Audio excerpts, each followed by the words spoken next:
wet blanket known as Lori Singer, who does her best to derail the movie but does not succeed.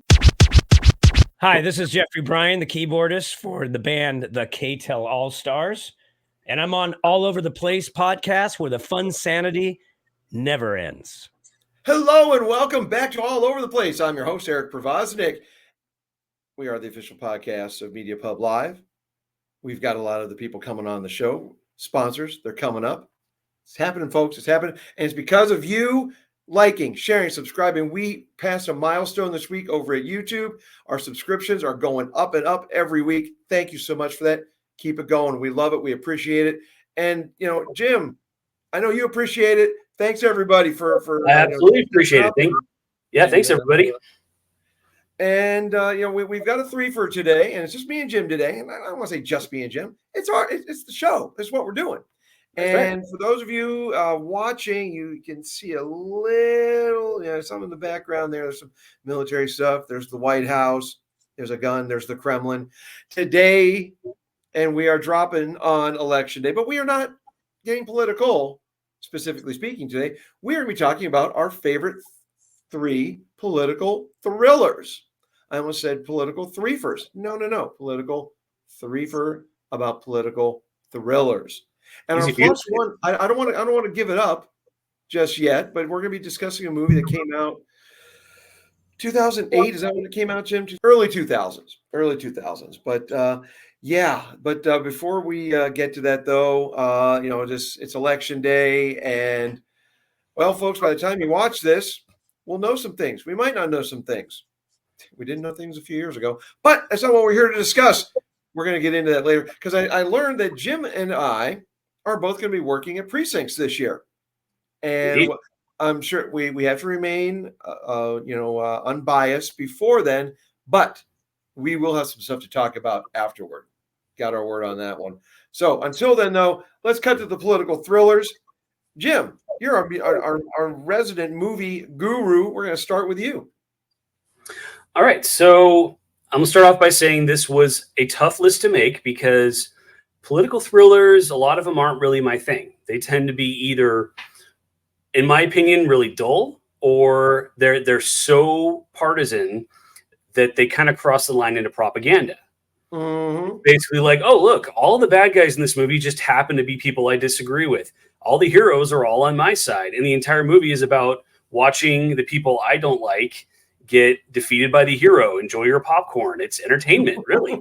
And it just drives me up the wall. So I feel like a movie should be a movie and propaganda should be propaganda, or rather not exist. And the twain should not meet. So it's just my personal opinion, especially a lot of the movies in the 20th century, a lot of the political thrillers, just not my cup of tea. But I will say there have been some really good ones. So for my number 3, I'm going to go with the Jack Ryan movie, Clear and Present Danger. Really good thriller, directed by the great Philip Noyce, a great Australian filmmaker. The Harrison Ford's, I believe, second outing as Jack Ryan, and I think it's really where he found his feet as Jack Ryan. He was really good in this, and it's kind of an interesting plot line because the president, played by a really good character actor named Donald Moffat, you're kind of on his side at the beginning. Because he goes through something really, really sad. His best friend or a close friend is murdered by the cartels along with his family, and it's a really devastating loss. And he's understandably angry and vengeful about it. But the movie is really about how he kind of abuses his position as president to avenge his friend and kind of fight an off-the-books war against the cartels in South America. And Jack Ryan kind of gets sucked into this. So it's really ultimately about how he tries to kind of pull something honorable out of this and expose the corruption and stand up for the soldiers that are getting into harm's way. But I think it's just a brilliant thriller. It's really, really well done. The acting is really good. I love James Earl Jones as Jim Greer in it. Willem Dafoe as Clark is great. A lot of the other actors are really good. And it's just, and the last 15 minutes, 20 minutes are so good. They're just super fast paced and it's really satisfying. And there's some sequences in there that I love. There's a car chase scene where cars are being shot out with RPGs, and it's one of the most intense sequences I've ever seen. It's really good. And then another funeral scene that's really well done. So there's just some really, really good stuff in there, and it's a really good, solid thriller. So that's my number 3. I'm digging it. And don't forget Miguel Sandoval, who's a great go-to for a villain back in the day, or someone you just didn't want to cross. So yeah, I'm liking that call, and you'll understand why a little bit later in the show. Fair enough. And I also Joaquin de Almeida, who's one of the other bad guys in that, has that really deep, gravelly voice, and just really good, menacing bad guy. He's a really good actor too. So yeah, the cast in that movie is fantastic. So yeah, I like it. But my number 3 is going to be one of. Actually, I'm going to bring up an honorable mention first off, and that would be The Path to 9/11. TV movie, I know, but just as a setup, that was written by Cyrus Nowrasteh, and Cyrus Nowrasteh also wrote and directed my number 3, Infidel, starring Jim Caviezel, and a friend of the old Radio Free Fredonia, Stelio Savante, also has a nice part in that movie. And it's just it takes place in the Middle East. It's Cyrus called it like a spiritual cousin to the stoning of Soraya M., which he also wrote and directed. And it just takes Jim Caviezel, who plays an outspoken Christian speaker, journalist, and he gets kidnapped while he's in the Middle East, and taken under. He gets prosecuted, taken to court over erroneous and phony accusations, and he's there in prison. And no spoiler alert necessary here, folks. I'm just gonna say, watch this movie. The tension. Cyrus does such a great job with it. Jim Caviezel is just Jim Caviezel, and it's a great movie. And like I said, Stelio, great supporting actor in that one. And just taking it, just a Christian being unfairly accused in the Middle East, and just our relations over there, and just how strained it can be. Yeah, and there's an Iranian actress in that who. Her name, of course, is escaping me, but I really like her. She's been on a lot of good stuff since then. She's not Soraya, but the woman who kind of tries to fight to save her. Mm-hmm. I can't remember her name right now, but she's really good. She's been in a lot of stuff I like, and she's a fantastic actress. And that is a really intense movie. It's really good. I haven't seen Path to 9/11. I missed it when it was on TV, and then it kind of got pulled from the public consciousness for various reasons after that. So I never got a chance to see it. Up with a copy, Jim. Okay. All right. Courtesy Cyrus. Yeah, I'll do I don't know how I got that copy. I don't know. Where did I get my DVD copy? I don't know. Yeah, you got to know a guy with a van in an alley, give it to you in a paper bag. I may or may not be wearing the hat when we do the drop off, but see if we can't make it work. All right, we might have to make that work, but Stoning Soraya M is fantastic. That's a really good movie, so good, excellent choice. Yeah, and the Infidel, not my number 3. Cyrus, awesome job. Over to you, Jim, for your second pick. Okay, so my number 2 is a '90s movie called Death and the Maiden. It's by Roman Polanski. It's it's not always on the list of political thrillers, but it very much is a political thriller. It's a movie with Sigourney Weaver and Ben Kingsley. It's set in a South American country after a dictatorship is over and democracy is taken root there, and it's basically Sigourney Weaver's character stumbles. She was a woman who was kidnapped and abused by the dictatorship, and she comes across Ben Kingsley, who she believes was a government official that was part of the kidnap and abuse of her. And I won't go into too much detail about that, but although suffice it to say, Roman Polanski might be exercising a few personal demons with the story, but it's a kind of a really interesting look at like democracy and justice, and how, even, once a country has become corrupted by power and dictatorship, nobody really trusts anybody. And it's very, very difficult to find justice, or satisfactory justice. The things that we kind of pride ourselves on, justice and democracy, are a lot harder to find once a country's been kind of ravaged by that. And so it's kind of interesting to look at the mentality of a corrupt country and that's now free. And it's a really fascinating movie, and a really good thriller, man. The performances by Sigourney Weaver and Ben Kingsley are fantastic. Kingsley has a monologue in that movie that just blew my head off. It was so good. Really good movie. Pretty dark, not super popular, but it's one of my personal favorites, and yeah, it's really good. So, and that's Death and the Maiden, you said? Death and the Maiden, yeah, it's a mid-90s movie he made. Okay. So, and I'm not the biggest fan of him personally, but he is a very talented filmmaker, and as a filmmaker, please. Yeah.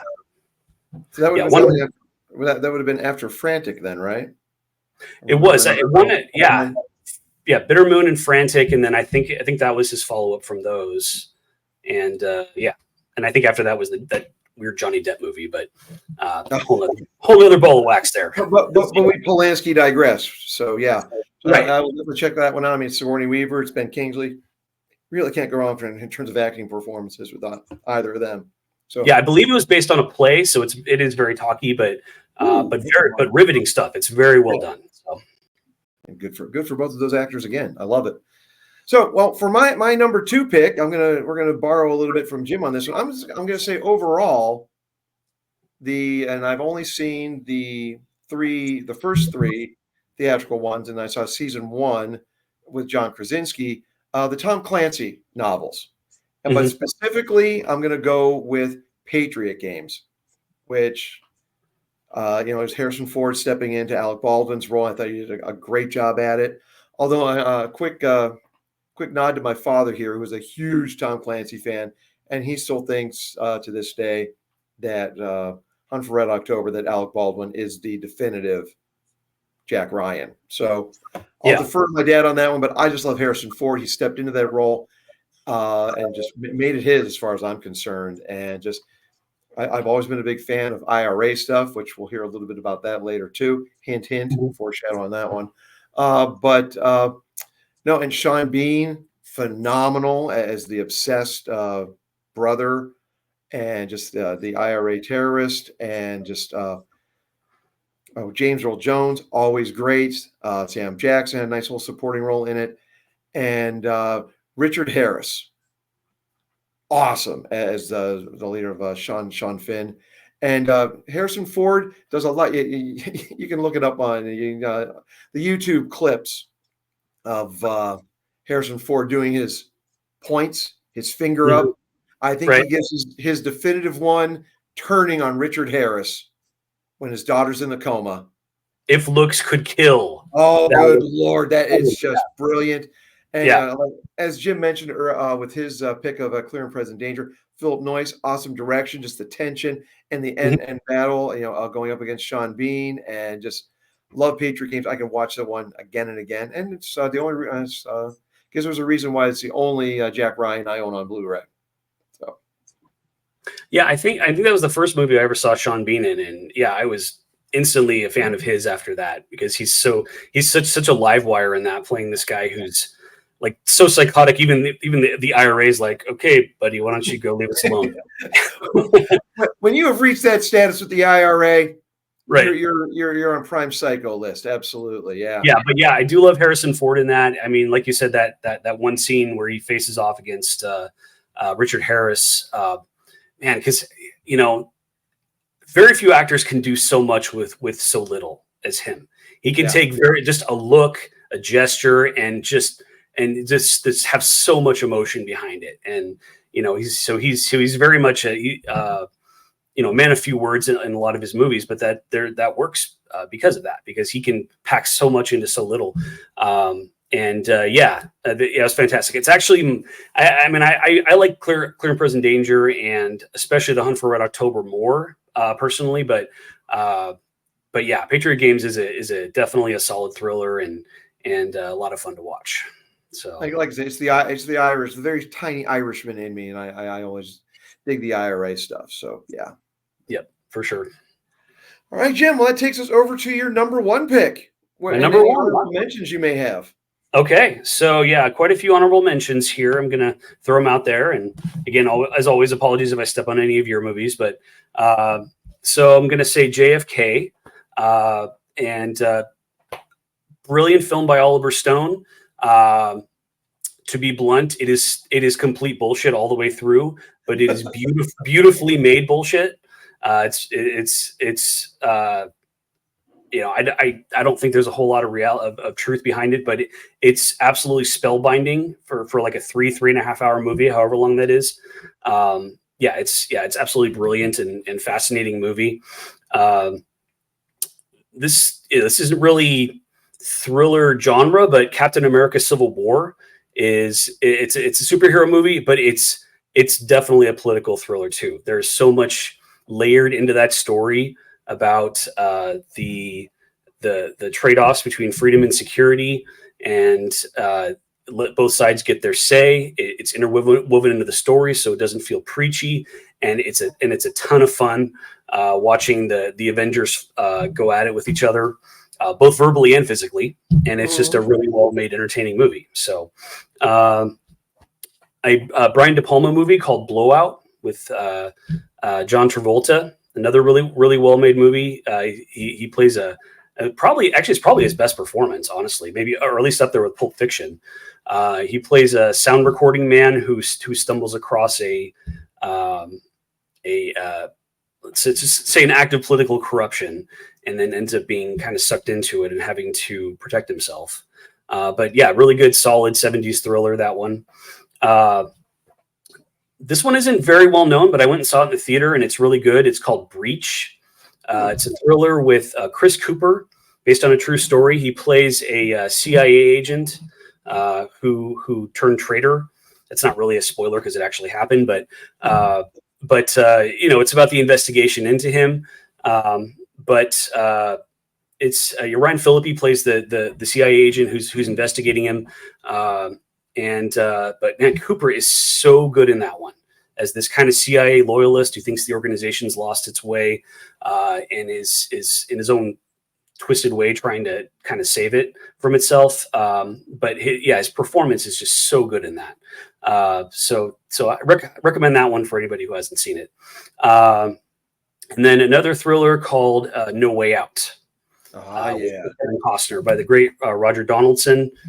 Really, really great, solid 80s thriller about the Pentagon and a murder mystery cover up there.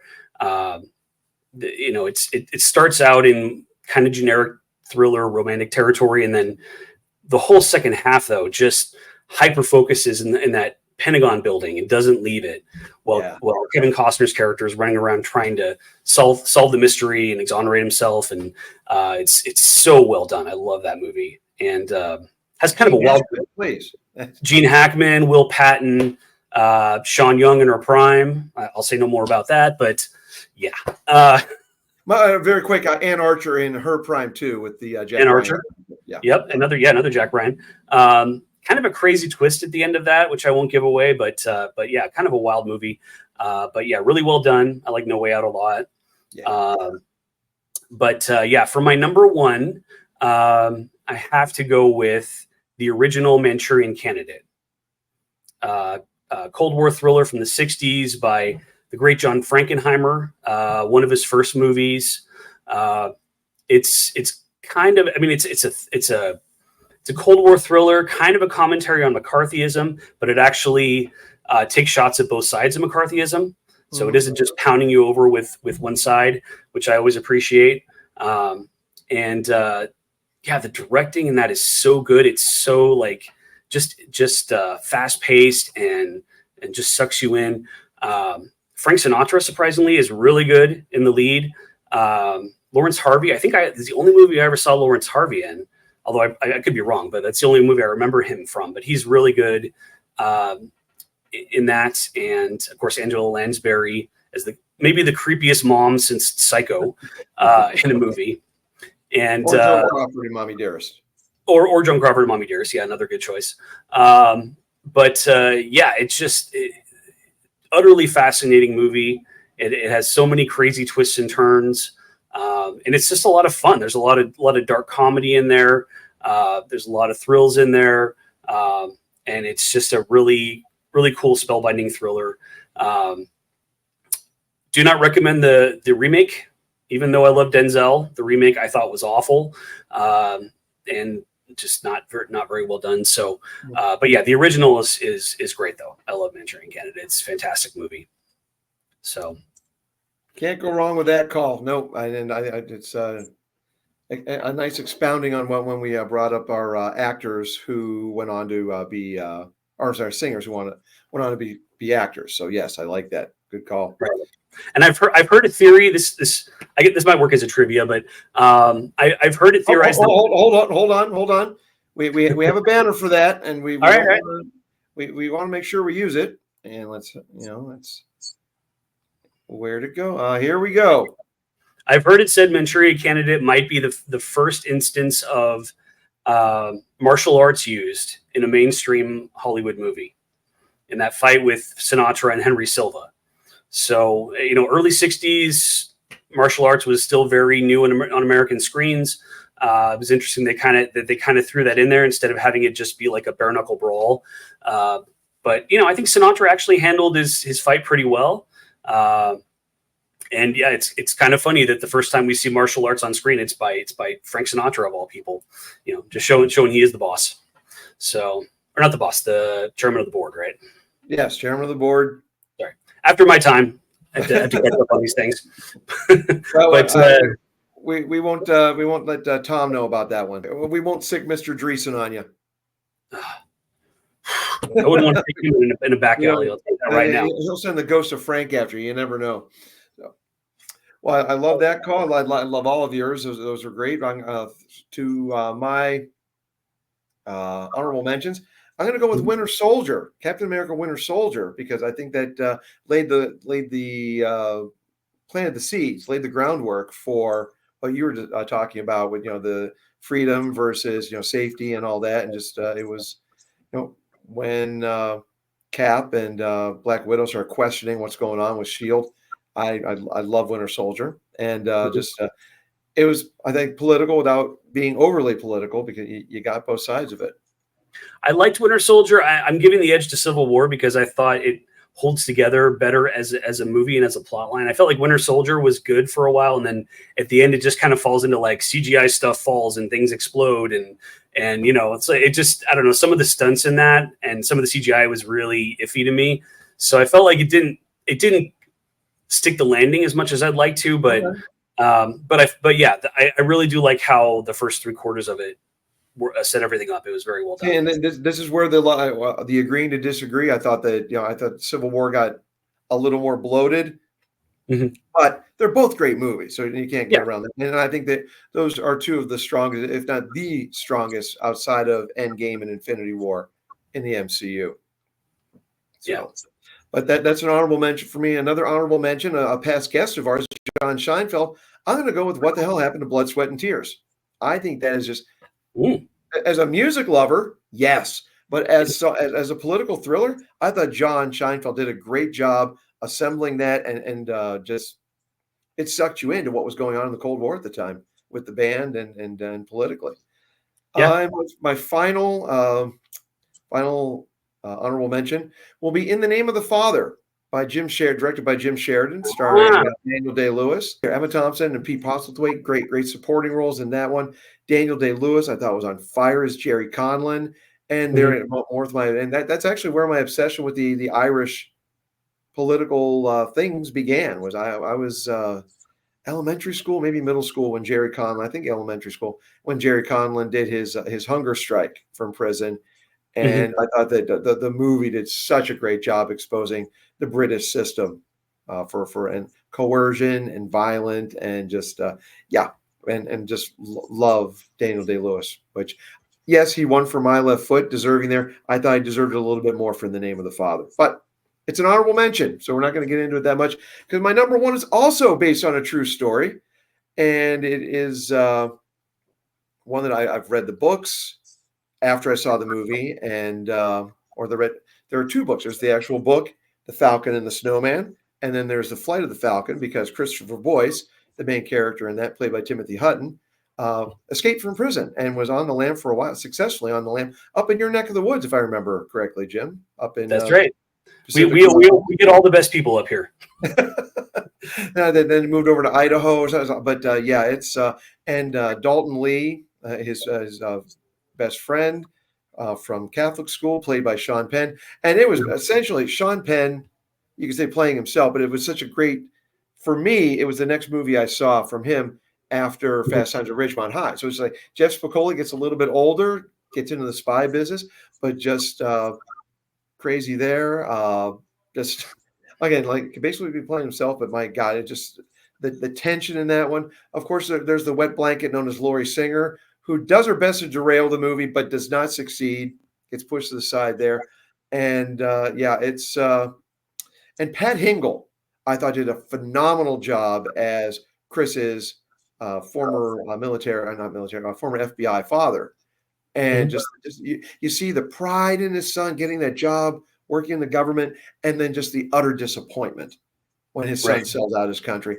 And it's it's one of those things you look at, and this is pre-Snowden, and it's a government kept in check. I don't have a problem with that, but the movie did present it. You're selling your secrets to your number one enemy at the time, the Soviet Union. It's the middle of the Cold War. Not that it was towards the end of the Cold War, but it's still Cold War is raging.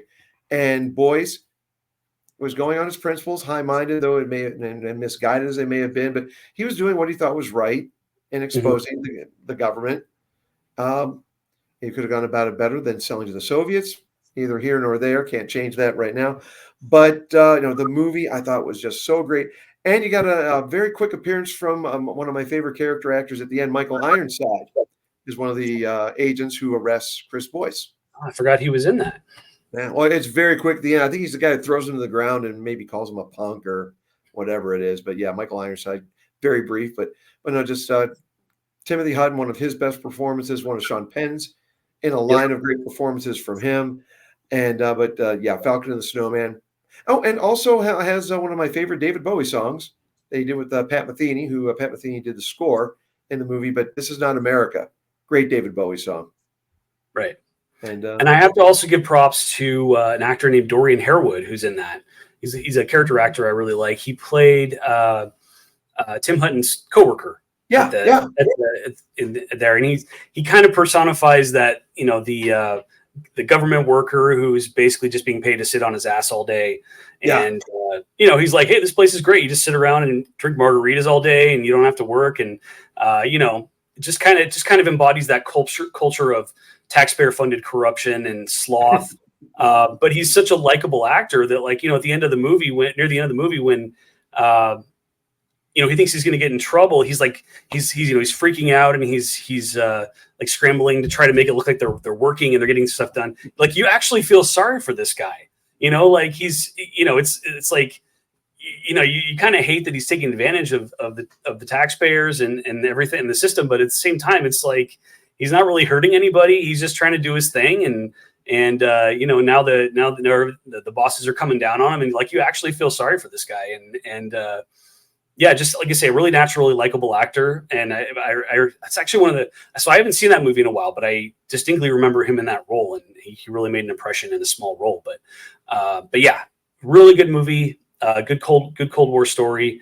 I'm not sure exactly what it was trying to say. I guess just that government corruption will breed certain things, and rebellion. I don't know. I felt like it meandered a bit in its storytelling, but it was really well done, really well acted, and yeah, good movie. Yeah, so. The acting, and no disagreement on that one, and just blame Laurie Singer where you have to. But the weak writing came in when the love interest gets introduced. But the acting from Hutton and Penn just really saved everything in that movie. And again, Pat Hingle, just so good as well. I really love his work as a character actor. No matter what he's in, I'm loving it. I always see Commissioner Gordon when I see him. Oh. That's my fault. I grew up on those movies, so I just see variations on. Even when I see like The Quick and the Dead, I'm like, oh, there's Commissioner Gordon in behind the bar in the Old West. Just but do you do that with the latest Commissioner Gordon? Well, I guess in my opinion, the best Commissioner Gordon. Do you do that with Gary Oldman? No, you do not, because Gary Oldman is Gary Oldman. Yeah, Gary Oldman is that Threefer is coming up. Gary Oldman Threefer will be on the horizon soon. And the honorable mentions will be a whole nother episode because just exactly. Too many great performances in that to count it down to 3. I don't know if we can do it. We'll see. Well, that's our Threefer, folks, and we did not announce at the beginning of the show what the +1 is, and as I was prepping for this, I thought this is a movie that any of us could have brought up for our favorite Hollywood spoofs of Hollywood. Mm-hmm. And it's a little movie done by David Zucker, so it's a fun parody, and that would be An American Carol, and it came out in the early 2000s, and it was a takedown of Michael Moore, and it was a very patriotic movie, and it used Moore as a through line on it, and it's David Zucker, so it's one of those things where he throws everything out there in classic Abraham Zucker mode, and what sticks, and what doesn't. But I don't think it deserved half of the criticism it got, and there's just rewatching it recently. There's just some great sequences in there. In particular, the one 1968 talking about professors, and they're saying this was in 2008. They're going back to 1968. Campuses are just the same. We're going to pound this down your throat. And you say what we want you to say, or you get an F. And it's still happening now. Yep. But Jim, what's your take on An American Carol? So it's interesting. I was thinking about David Zucker and his career, and it occurred to me that. So his very first movie, I believe it was his very first movie. It was called the Kentucky Fried Movie, mm-hmm. And it was basically a sketch movie, and it was hit or miss like a lot of sketch movies are. But it occurred to me that American Carol is very similar in tone, where it's basically just giving you a lot of random sketches. The tone is very in your face. It's not subtle, but it's a lot of fun. And a lot of the sketches hit, and when they hit, they're very funny. So I think a lot of the sketches in American Carol work really well. The satire is good. The comedy is everything with the terrorists is hilarious. Robert Davi and the guy from Super Troopers who says the snozberries taste like snozberries. That guy's one of the terrorists. All the parts with them are really good. 1968 is good. Dennis Hopper is the judge with the ACLU zombies is really good. A lot of these sketches, Kevin Sorbo as the basically spoofing George Clooney's Oscar acceptance speech is so funny. I had no idea he was that funny until I saw that. Yeah. But because he's the big strong guy, and he doesn't do a lot of. He didn't have a lot of versatility up to that point. He was basically a riff on, Arnold Schwarzenegger at that point. But he's really funny in that. So a lot of the individual sketches work really well. I don't think that the kind of wraparound story, which is basically like a take on A Christmas Carol, works very well. I think Kevin Farley's really good as Michael Malone. He's a lot of fun. He's really funny in that, and he has so much of his brother in him that it kind of brings a tear to my eye to see him act because he reminds me of Chris Farley so much. Yeah. There's not a whole lot in the kind of the overall plot. It's just kind of there to string all these sketches into it, and some of them don't work as well as others, but a lot of them work really well.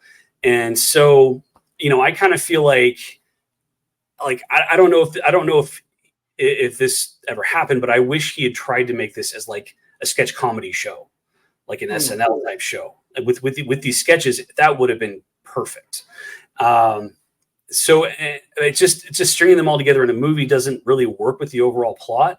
And the ending is kind of jarring because it gets, and I got to say, Jon Voight is fantastic in it as George Washington. But his sequence at the end is so serious, and it's such a sharp and abrupt turn from all the slapstick that it's, it throws. I feel like it throws the tone off.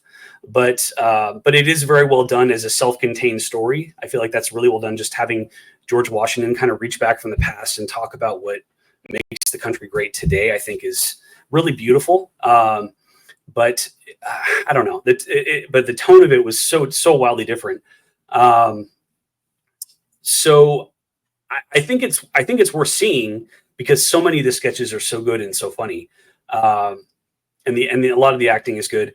And of course, I got to say, Kelsey Grammer as General Patton, beautiful. He's so good in that. And that's after like 20 years of playing Fraser Crane, the most effete intellectual in the world, to suddenly suit up as General Patton and and he brought so much, I don't know, into like just tough guyness to it and gruffness. And it was so much fun.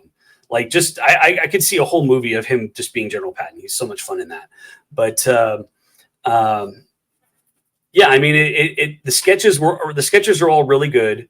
I don't feel like the movie as a whole holds together as a movie, which is probably part of why it wasn't a bigger hit. I mean, I really think, this thing we call cancel culture was happening back then. It was happening to movies like this. Just all the guys you've mentioned are friends. I can't speak to Kevin Farley, but Grammer, Voight, Sorbo, I'm trying to think, Davi, all members of Friends of Abe. Right. So the canceling was definitely going on at that point. There's other supporting actors in there that I knew from the group. So it was very much a thing, and it was kind of the beginning of Friends of Abe blossoming into what it became, and then unfortunately fizzled out. But and you and I remember when I was fortunate enough to interview Jon Voight very briefly for the old. Now this is pre-Radio Free Threedonia. This is just Threedonia. I did an old school print interview kind of thing with him, and I just asked him, what was it like being on the set with all these people from the group, and I couldn't even say Friends of Abe at the time, but just is it any different being on a set like that than when you're on like a quote unquote normal Hollywood set? And he's like, whether it's this movie or it's what you want to call it, a normal or just a non Friends of Abe related production, we just want to get our job. We just want to do our jobs. We just want to get the performances right. That's what we want to do. And that just made so much sense.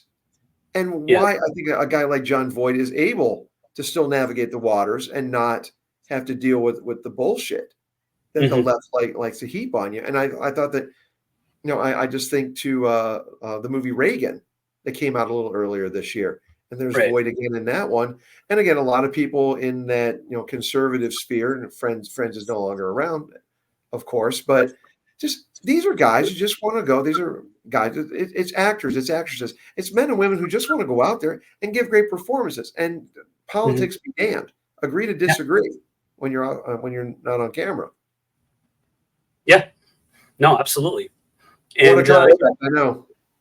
Yeah, and I mean, I think it comes down to how established you are in Hollywood as far as how much blowback you can get for that. People like Jon Voight, Dennis Quaid, they've been in there for decades and decades. They're fine because they're established. You can't really, it's very hard to dislodge them from their careers at that point, especially if they're willing to just go independent and do their own thing. But a lot of those actors that kind of the movie was kind of their big coming out party politically, hadn't been in the business that long. Like Zachary Levi, he had a cameo in that. He'd only been in I think I think Chuck was only a couple of years before that when he got famous on TV. Yeah. So he was really just getting started, and kind of a precursor to now. He just came out as a Trump supporter, and he's getting a huge backlash. But he's been in the business for 15, 20 years. So I think it comes down to like how long you've been in the business, what level you're at, how much heat are you willing to take, and that a lot of that depends on where you're at in the business. Yeah. So, but yeah, no, I think a lot of those sketches are really good. I rewatched them on YouTube recently. A lot of them hold up really well. If anything, they're prophetic for where we are today. A lot of things, whether it's indoctrination in universities, or apologizing for our enemies, or all kinds of things. Those things were fairly new in the public consciousness in the early 2000s, but by now they're ingrained in our culture. Wanting to ban the 4th of July, right? Yeah, absolutely. I mean, stuff that was satire, comedic satire 20 years ago is practically the norm now, or trying to become the norm. I don't think Jim, what's Columbus Day? Exactly.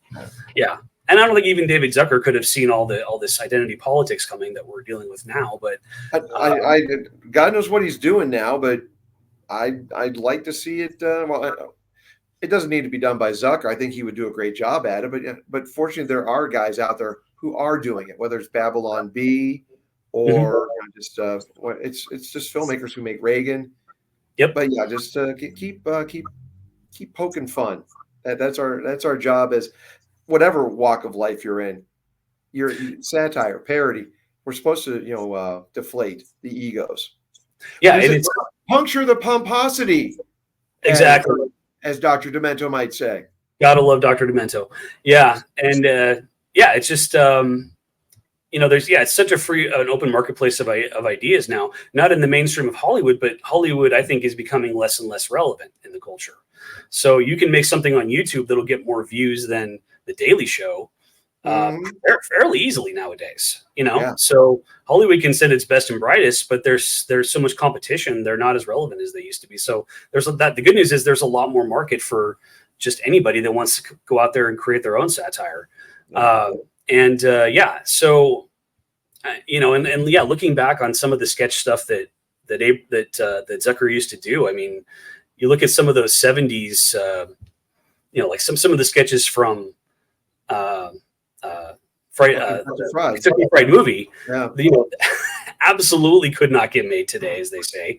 I don't know what you're talking about, Jim. But could you imagine if they had YouTube back then, and people could just post whatever they wanted, but in the pre-PC age? I mean, just imagine the sketches that would be out there now. They didn't have YouTube. They had the Groove Tube.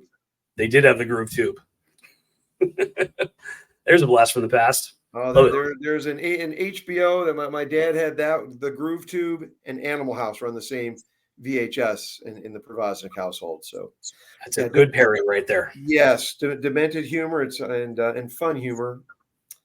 It's always been a staple in the Provoznik household.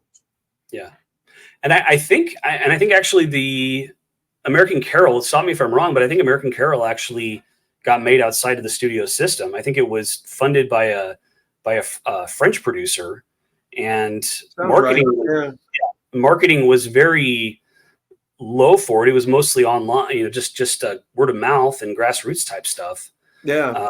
So it was really an independent film, which is crazy when you think about, the guy who made the Naked Gun movies, the Airplane movies, Top Secret, which is probably my favorite comedy of all time. I mean, the guy has such a pedigree. He basically had to get this made outside of the system is crazy. With a cast like he had. Yeah. With a cast like he had. Exactly.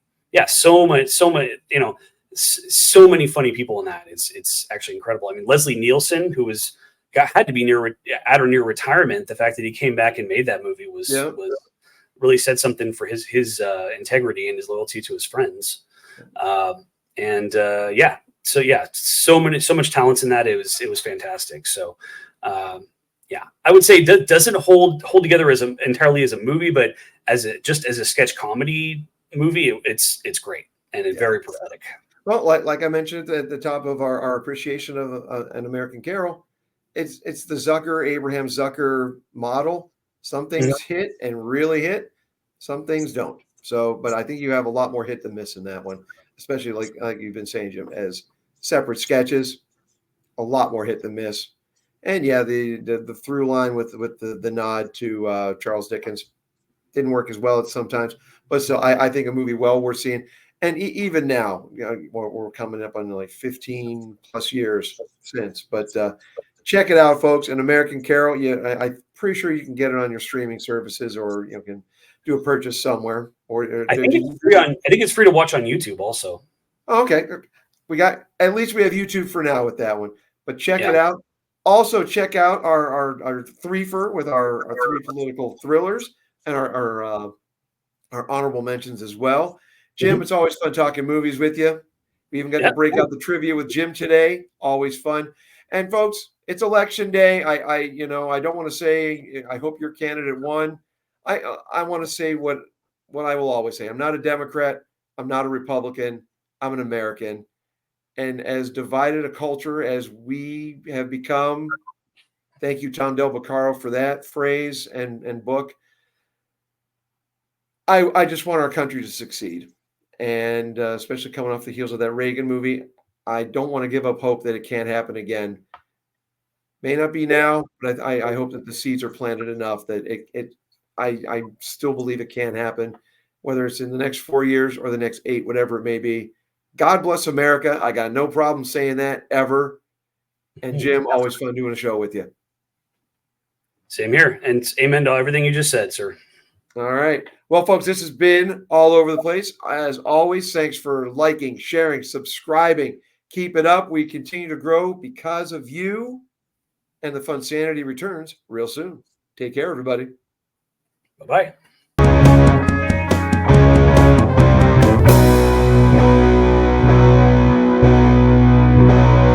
All Over the Place, where the Fun Sanity never ends.